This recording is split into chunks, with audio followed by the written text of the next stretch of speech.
नमस्कार। आज हम पुनः बीए पार्ट फर्स्ट के प्रथम प्रश्न पत्र के अंतर्गत मैथिली शरण गुप्त के साकेत महाकाव्य में चित्रकूट की राजसभा के चौथे वीडियो के अंतर्गत पुनः इस कविता की व्याख्या करते हैं। तो पिछले प्रसंग में हमने देखा कि कैकेयी जो है वो अपने मन की पीड़ा को राम के समक्ष व्यक्त करते हुए कहती है कि मैं स्वाभाविक रूप से क्षत्राणी हूँ और इसी कारण मेरे स्वभाव में मान करना लिखा है। मुझे देने की वाणी कहना नहीं आता, किंतु मैं तुम्हें कहती हूँ कि तुम किसी प्रकार से अपने हृदय को जुड़ाकर व पुनः अयोध्या लौट चलो, क्योंकि तुम्हारे पिता की जो चिता है वह तो बुझ गई है, परंतु उनकी जो धरती अयोध्या है वो आज भी जल रही है। भरत भुजधारी आज भी पीड़ित है तुम्हें यहाँ वन में भेजकर। इसी क्रम में आगे कैकेयी कह रही है कि भैया और शोक अब दूर उड़ाओ उसका, अब तुम उस धरती का चलकर वहाँ की जो पीड़ा है उसे दूर कर दो। हे श्रेष्ठ चरित्र वाले, तुम वहाँ सभी का हृदय पुनः जोड़ दो। हो तुम ही भरत के राज्य स्वराज्य संभालो। वास्तव में आप ही भरत के राज्य हो, भरत के राज्य और कोई नहीं, आप ही भरत के स्वामी हो और आप वहाँ चल के अपने इस स्वराज्य को संभालो। मैं अपने स्वधर्म को नहीं पालन कर सकी, मैंने अपने स्वधर्म को पालन नहीं किया और तुम वहाँ चलकर अपना धर्म पालन करो। स्वामी को जीते जी न दे सकी मैं सुख, और मरकर भी तो मैं उनको कम से कम मुँह दिखला सकूं। मैं मतलब राजा दशरथ के समक्ष तो मैं तुम्हें वनवास भेजकर जीते जी तो उन्हें किसी प्रकार का सुख नहीं दे सकी, कम से कम मरने के बाद तो मैं उन्हें अपना मुंह दिखा सकूं। ऐसा कुछ तुम करो और तुम पुनः अयोध्या लौट चलो। मर मिटना भी है एक हमारी क्रीड़ा, जीवन की एक क्रीड़ा है मरना और जीना तो, पर भरत वाक्य है सहूं विश्व की क्रीड़ा। लेकिन भरत ने मुझे श्राप दिया है, भरत ने मुझे ये वाक्य कहा है कि मैं जीवित रहूंगी जब तक ही नहीं, जन्म जन्मांतर तक संसार के घृणा को सहन करती रहूंगी। संसार की मुझे मिलेगी तो केवल घृणा ही मिलेगी, ये मुझे भरत ने वाक्य कहा है। जीवन नाटक का अंत कठिन है मेरा, इस जीवन रूपी जो मेरा नाटक, मेरा ये जो षड्यंत्र मेरे द्वारा किया गया है, इसके कारण अब मेरा अंत बहुत ही कठिन है। प्रस्ताव मात्र है, प्रस्ताव मात्र है जहाँ अधैर्य अंधेरा। ये मेरा मात्र प्रस्ताव है कि तुम अब घर लौटकर चल जाओ। ये तो मेरे लिए तो अब क्या है, जीवन में अंधेरा ही अंधेरा है और धैर्य कभी धारण कर नहीं सकती मैं। इसीलिए मैं ये आपसे निवेदन राम से कह रही हूँ। मुझे तो केवल अनुशासन ही आता था, अभी तक आता, करती है तुमसे विनय आज ही है माता। आज मैं तुमसे विनय करती हूँ कि किसी भी प्रकार से तुम अब वहाँ लौट चलो। मुझे केवल अनुशासन ही आता है, दूसरा और कुछ मुझे आता ही नहीं है। इसीलिए मैं आप तुमसे विनय करती हूँ कि हे माँ, तुम अब पुनः अयोध्या, क्षमा करें, हे राम तुम अयोध्या चलें। क्योंकि कैकेयी तो कभी विनय की भाषा बोलना ही नहीं जानती थी, वह तो क्षत्राणी के समान मान करके, अभिमान करके बोलना वाली थी स्त्री थी। वो भी आज यहाँ विनय करके राम को ये कह रही है कि किसी भी प्रकार से तुम यहाँ से चलो। राम ने जैसे ही यह सुना, राम अत्यंत पीड़ित हो गए कि माँ उनसे विनय करके कह रही है। तो वो कह रही है, राम कह रहे हैं, हाँ मात मुझको करो न यूँ अपराधी, मुझे आप इस प्रकार विनय की वाणी बोलकर अपराधी न बनाओ। मैं सुन न सकूँगा बात और अब आधी, अब आपकी आगे की बात मैं नहीं सुन सकूँगा। कहती हो तुम क्यों अन्य तुल्य यह वाणी, जैसे गैर लोग बोलते हैं वैसे क्यों बोल रही हो तुम मुझसे, इस प्रकार की विनय की भाषा क्यों बोल रही हो? क्या राम तुम्हारा पुत्र नहीं है? इस भांति मना कर हाय न मुझे, इस तरह से मुझे मना कर गुस्सा मत दिलाओ, मुझे मैं रूठ जाऊंगा अगर तुमने मुझसे विनय की वाणी की तो, क्योंकि माँ और पुत्र में तो इस प्रकार कह सकती है। मैं उठूँ न, जो उठूँ न मैं, क्यों तुम ही न आप उठाओ। जो छोटा था ना तब मैं जिद करके बैठ जाता था कि मैं नहीं उठूंगा, आप उठाओगी तभी उठूंगा। तो इस प्रकार से एक वात्सल्य का भाव, एक चित्रात्मक भाषा मैथिली शरण गुप्त जी ने यहाँ लिखी है। मैं यहाँ से उठूंगा नहीं तो फिर आप ही आकर मुझे उठाना पड़ेगा। वे शैशव के दिन आज हमारे बीच बीते, वो बचपन के जो दिन थे वो आज व्यतीत हो गए हैं। माँ के शिशु क्यों शिशु ही न रहे मन जीते, माँ के लिए शिशु, और शिशु अपने मन इच्छा क्यों नहीं पूर्ण कर सकता।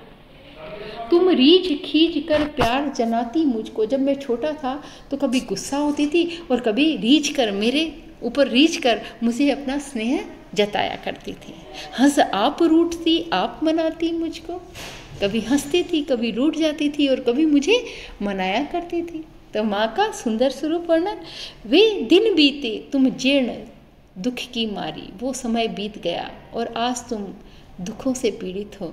मैं बड़ा हुआ अब और साथ ही भारी, मैं बड़ा भी हो गया हूँ और अब भारी भी हो गया हूँ। पहले तो मैं छोटा सा था तो मैं हल्का फुल्का था, तुम उठा भी लेती थी। मैं आज गुस्सा होके जो बैठ गया हूँ तो तुम मुझे नहीं उठा पाओगी, ऐसा राम कह रहे हैं कैकेयी को। वे कह रहे हैं तुम उठा सकोगी, तुम न तीन में कोई, हम तीनों भाइयों में से किसी को भी तुम यहाँ से उठा नहीं सकोगे। तब कैकेयी उनकी बात सुनकर एकदम हंस पड़ी, है ना। तुम हल्के कब थे, तुम छोटे थे तब भी बहुत भारी थे, तुम इतने हल्के नहीं थे, तो मैं तुम्हें उठाती थी तो मैं जानती हूँ तुम कितने भारी थे। रोते रोते कैकेयी हंस पड़ी। तो अचानक देखो हास्य रस का सुंदर संचार, करुण रस के साथ, करुण रस बह रहा था। सब माँ अपनी पीड़ा कह रही थी, कैकेयी राम भी कह रहे थे, और वहीं बीच में हास्य रस। जैसे ही राम ने कहा मैं भारी हो गया हूँ, बड़ा तो हुआ हूँ, भारी भी हो गया हूँ, तो उसने कहा तुम भारी हल्के कब थे, भारी ही थे। माँ अब भी तुमसे राम विनय चाहेगा, अपने ऊपर क्या अद्रि ढाएगा। मैं आपसे अब भी विनय की प्रार्थना करता हूँ, पहले भी करता था और आज भी। मैं अपने ऊपर और ज़्यादा ये अपराध नहीं बढ़ा सकता कि माँ मुझसे विनय की बात बोले। तो अब तो आज्ञा की अम्ब तुम्हारी बारी, आज तो आपकी बारी है। मैं छोटा तो हूँ, अब आपकी बारी है। प्रस्तुत हूँ मैं धर्म धनुर्धृतिधारी, मैं धर्म के साथ निर्वहन करते हुए आपके सामने प्रस्तुत हूँ और आप मुझे आज्ञा दीजिए। जननी ने मुझको जन्म, मेरी माँ ने मुझे जन्म दिया, किंतु पाला तो आपने ही है। कैकेयी को कहते हैं राम, अपने सांचे में आप यत्न से ढाला और आपने अपनी तरह से मुझे बनाया है, साहसी बनाया है, वीर बनाया है, क्षत्रिय बनाया है। अपने सांचे में आपने मुझे ढाल दिया है। अब तो आपका ही आदेश मेरे लिए सबसे ऊपर है। मैं आपका अनुचर हूँ, पुत्र हूँ, सुपुत्र हूँ, या मैं अपने भाइयों से प्रेम करने वाला हूँ। जो भी हूँ मैं आपके ही सांचे में ढला हुआ हूँ।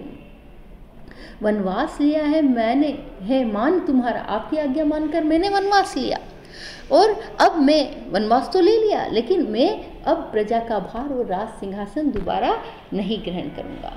पर यह पहला आदेश प्रथम हो पूरा। आपने जो पहला आदेश दिया कि राम को 14 वर्ष का वनवास हो, ये पूरा होना चाहिए। वह तात सत्य भी रहे न अम्ब अधूरा, हे वह पिता का जो आदेश था वो सत्य रहे, हे माँ अधूरा नहीं हो जाए। इसलिए पिता के द्वारा दिया हुआ जो वचन था वो अधूरा नहीं हो जाए। अतः मुझे यह पहला आदेश तो आपका मानना ही होगा। जिस पर है अपने प्राण उन्होंने त्यागे, मैं भी व्रत नियम निभाऊँ आगे। उन्होंने जिस बात के लिए अपने प्राणों को त्याग दिया, उसी व्रत और नियम को मैं आगे तक निभाता चला जाऊं, ऐसा मैं चाहता हूँ। निष्फल न गया माँ यहाँ भरत का आना, भरत जो यहाँ आया है यह कभी निष्फल नहीं होगा। सिर माथे वचन तुम्हारा माना, मैंने अपने सर माथे पर आपका वचन माना। क्योंकि मैं जंगल में आपका वचन मानकर आ गया, आपका आना व्यर्थ नहीं गया। क्यों व्यर्थ नहीं गया? क्योंकि राम कह रहे हैं कि आप देख रही हो कि मैं इस वन में भी कितना संतुष्ट हूँ। सुख वास्तव में धन और धरती में नहीं होता, सुख तो किस में होता है? अपने मन के अंदर होता है। यदि महल में रहकर भी व्यक्ति दुखी है तो क्या वह महल के कारण सुख है? नहीं, वह मन से दुखी है। इसीलिए यहाँ इस सत्य को मैथिली शरण गुप्त ने उजागर किया है कि वास्तविक सुख तो अपने मन के अंदर होता है। तो जैसे है ना, जब आवे संतोष धन, सब धन धूरी समारी, तो मेरे पास वह धन है, इसीलिए मैं यहाँ बहुत सुखी हूँ। तब कौशल्या कहने लगी बीच में, राघव तेरा जो ये कथन है वो तेरे ही लायक है। ये कथन तू ही कह सकता है कि जहाँ आदमी संतुष्ट हो वहाँ सुखी है। ये तुम ही कह सकते हो। और तू आज से नहीं, तू बाल्यकाल से ही बहुत हटी है, दृढ़ बाल हटी। तू वही राम है मेरा, तो वही का वही राम है जो बचपन में भी जो जिद कर लेता था वह पूरी ही करता था, और आज भी तू वही जिद पूरी करता है। हम सभी वापस जाते हैं और तेरे 14 वर्ष एक एक दिन बिताकर किस प्रकार हम अवधि को पूरा कर लेंगे। सब कुछ सहकर भी हम ये पूरा समय निकाल देखें। हम तेरा अवधि मार्ग सब सहकर, तेरा अवधि मार्ग 14 वर्ष की जो वनवास है उस अवधि को हम व्यतीत करते हुए तेरा रास्ता देखेंगे। इतना कहकर कैकेयी जो क्षमा करें, कौशल्या माता जो है वह चुप हो गई। आगे सुमित्रा बोली, एक माँ और थी ना सुमित्रा, वो तो कुछ कह ही नहीं सकी, उसने तो केवल एक सांस ली और चुप हो गई। एक चित्रात्मक भाषा देखो, कितना सुंदर वर्णन किया है इन्होंने चरित्र का, कि माँ ने केवल इतना कहा कि ये तेरे योग्य बात है और तू यही कहेगा, मुझे पता था। और सुमित्रा तो एक सांस लेकर ही रह गई, लेकिन कैकेयी चुप कैसे रहने वाली थी? कैकेयी तो चुप नहीं रही, और कैकेयी ये कह रही है कि ले एक सांस रह गई सुमित्रा भोली। कैकेयी ने कहा, वह भी रामचंद्र से आगे कहने लगे। तो जो आगे का प्रसंग है वह हम अगले वीडियो में पढ़ेंगे, क्योंकि ये काफ़ी लंबा प्रसंग हो गया है और आपके लिए भी समझना कठिन हो जाएगा। तो अगला जो कैकेयी का संवाद है वो हम अगले वीडियो में देखेंगे। धन्यवाद।